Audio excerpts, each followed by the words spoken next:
దిగినంత వరకే. Hi friends, welcome to my channel. మొదటిగా మన ఛానల్ చూస్తున్న వారైతే వెంటనే మన ఛానల్ అయితే సబ్స్క్రైబ్ చేసుకోండి. ఈ రోజు సినీ అప్డేట్స్, నందమూరి బాలకృష్ణ సినిమాల గురించి అయితే మాట్లాడుకుందాం. ఆయన నటిస్తున్న తాజా సినిమా NBK 111. ఈ సినిమాకు గోపిచంద్ మల్లేని దర్శకత్వం వహిస్తున్నారు. అయితే ఈ సినిమాకు షూటింగ్ చాలా వేగంగా జరుగుతుంది. అయితే ఈ సినిమాకు సంబంధించిన పలు రిలీజ్ డేట్లు ఆసక్తికరంగా మారాయి ఇప్పుడు. అయితే ఈ సినిమాను డిసెంబర్ లో క్రిస్మస్ కానుకగా రిలీజ్ చేయాలని మేకర్స్ ఉన్నారు. అలాగే ఈ రిలీజ్ డేట్ కాకపోతే సంక్రాంతికి రిలీజ్ చేయాలని అనుకుంటున్నారు. ఇకపోతే డిసెంబర్ లో ఈ సినిమాని రిలీజ్ చేస్తే సంక్రాంతి వరకు 2-3 వారాలు ఫ్రీగానే ఉంటుంది. అయితే ఈ డిసెంబర్ లో రిలీజ్ చేస్తే ప్రభాస్ సినిమా పోటీగా ఉంటుంది. సంక్రాంతికి అయితే చాలా సినిమాలు అయితే పోటీలో ఉన్నాయి.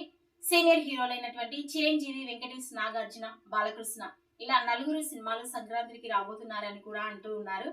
ఇలా నలుగురు స్టార్ హీరోలు ఈ పండుగకు వస్తే కలెక్షన్స్ మీద ప్రభావం చూపే అవకాశం ఉంది. ఇక డిస్ట్రిబ్యూటర్లకు కూడా నష్టాలు వచ్చే అవకాశాలు అయితే కనిపిస్తున్నాయి. అయితే NBK 111 సినిమా సంక్రాంతికి వస్తుందా, డిసెంబర్ కి వస్తుందా అన్నది వేచి చూడాల్సిందే.